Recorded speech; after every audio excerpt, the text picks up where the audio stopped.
आदाब, मैं हूँ चिन्ना दुआ। मैं दिल्ली में रहती हूँ और मैं एक डॉक्टर हूँ। नमस्कार, मेरा नाम विनोद दुआ है। मेरा ताल्लुक मीडिया से है। इनका शौहर हूँ। हम दोनों दिल्ली में रहते हैं। जॉय ऑफ उर्दू ने अपना एक कैंपेन शुरू किया है, stay at home and read. घर बैठिए, किताबें पढ़िए। इसके तहत हमने आप लोगों के साथ अपनी एक रेंडिशन, जिसका कलाम गालिब साहब का है, वो हमने आप लोगों के साथ शेयर करी है। पिछले साल हमने एक अपने दोस्त के यहाँ पे इसको गाया था। वजह यह है कि जहाँ हम रहते हैं दिल्ली में, सिविल लाइंस के इलाके में, गालिब साहब की हवेली यहाँ से मुश्किल से 5 या 7 किलोमीटर दूर है। दूसरे, हम ये मानते हैं कि वो हमारे पुरखे हैं। मियाँ मिर्ज़ा असदुल्ला खां गालिब हमारे पुरखे हैं। और ये हमने लिया है इस किताब से। जैसे आप देख सकते हैं, किताब का उन्वान है दीवान गालिब, चुनी हुई गज़लें। हमें ना उर्दू पढ़नी आती है ना लिखनी आती है, तो जो हिंदी की स्क्रिप्ट है, देवनागरी बोलते हैं, उसमें बहुत सी किताबें हमारे पास होती हैं। वहाँ से हमने सीखा है।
क्योंकि ये 4 ऐतिहासिक बातें अगर आप जान लेंगे तो कभी भी कोई जो भी जानेगा, जो भी देखेगा, वो कभी मोदी को वोट नहीं करेगा। नंबर 1, डचों, पुर्तगालियों, मुगलों और अंग्रेजों सहित जितने भी विदेशी लुटेरे भारत आए, सभी गुजरात के रास्ते से आए और गुजरातियों ने शरण दी और देश की गुलामी में लुटेरों का साथ दिया।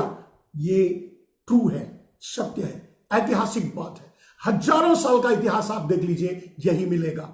दूसरा पॉइंट, 1947 के पहले देश को आजाद कराने में 7.5 लाख से भी अधिक क्रांतिकारियों ने अपनी बलि दी, अपने प्राणों की आहुति दी, अपनी कुर्बानियां दी, राष्ट्र के लिए अपने प्राणों की आहुति दी, बलिदान हुए। उन शहीद क्रांतिकारियों में एक भी गुजराती नहीं था। ये दूसरा पॉइंट है। तीसरा पॉइंट जो आपके सामने रखूंगा, 1947 से लेकर के आज तक, 1947 से लेकर के आज तक भारत की सीमाओं पर देश की रक्षा करते हुए एक भी शहीद का जनाजा आप गुजरात जाते हुए नहीं देखा होगा।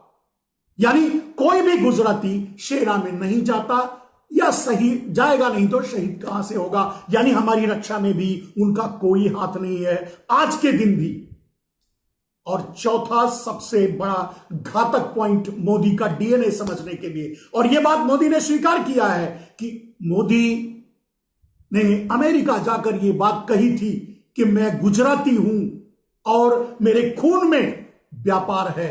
एक व्यापारी कभी शासक नहीं हो सकता, एक व्यापारी कभी प्रजा के बारे में नहीं सोच सकता। यह आपको मानकर चलना होगा। तो चौथा और अंतिम जो मोदी के डीएनए के बारे में बताना चाहता हूं वो ये है कि भारत में आजादी के बाद से आज तक जितने भी फाइनेंशियल ऑर्गेनाइज्ड क्राइम हुए हैं, फाइनेंशियल ऑर्गेनाइज्ड घोटाले हुए हैं, लूट हुई है, बैंकों से चोरियां हुई है, लूट हुई है, वो सब के सब गुजरातियों ने किया है।